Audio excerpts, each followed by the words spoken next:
Welcome to this Windows channel, and this is the Tech News Update. We are Monday, February the 26th, 2018, and today in our Tech News Update we have the Mobile World Congress.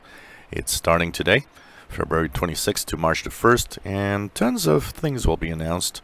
Of course, companies like Sony, Samsung, Nokia, Google all have new phones to show up. And of course, lots of connected PCs and devices. And of course, as we have interesting devices, we will be talking about that for sure. Lots of keynotes that are available online that you can watch. You can watch, for example, the Galaxy S9 launch by Samsung. And talking about it, well, the Samsung Galaxy S9 has been announced. It's one of the flagships and the most popular phones around the world. Kind of rivals the iPhone almost.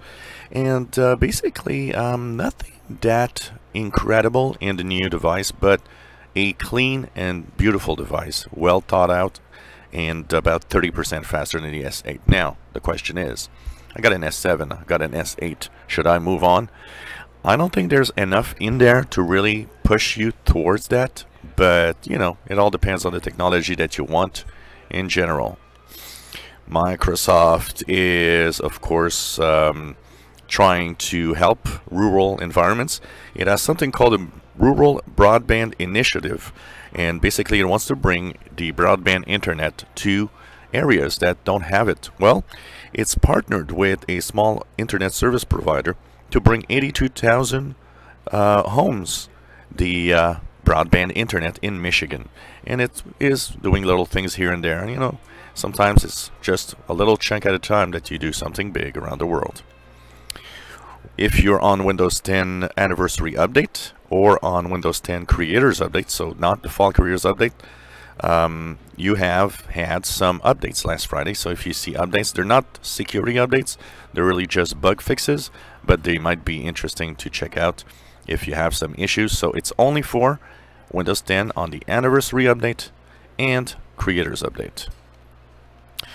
Well, there's Gartner that looks at numbers from different devices and sales around the world.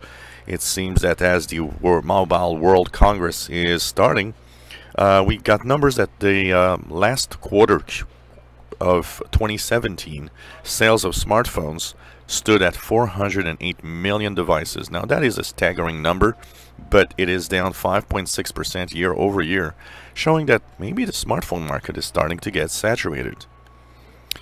Well, as the Pyeongchang 2018 Olympics have drawn to a close, we now actually know that in the opening ceremonies there was a cyber attack. Well, we know now that Russia seems to be behind the cyber attack that happened at the opening ceremonies.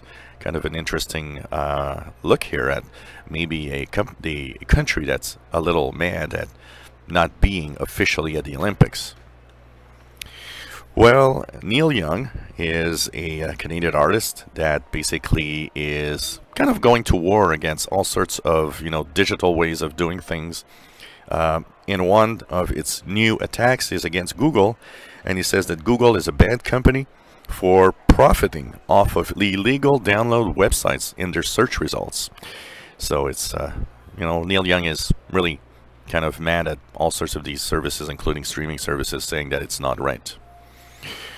Microsoft is pushing the quantum computing another step by having its dev kit available in Linux and Mac OS, and this is another example of how quantum computing, I think, will be something in the future.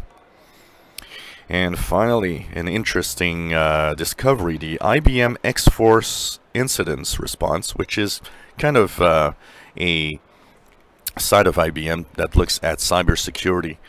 And it says that a really widespread phishing scam has actually made millions of dollars off of the Fortune 500 companies. It's using social engineering, and actually from the IP address, it seems to come from Nigeria. And they say that it's one of the most extensive and interesting, actually scary almost, phishing scams that happened in recent years. And it did actually work for some of the bad guys. And this was the Tech News Update for Monday, February the 26th, 2018. You enjoy our videos? Please subscribe, give us thumbs up. Thank you for watching.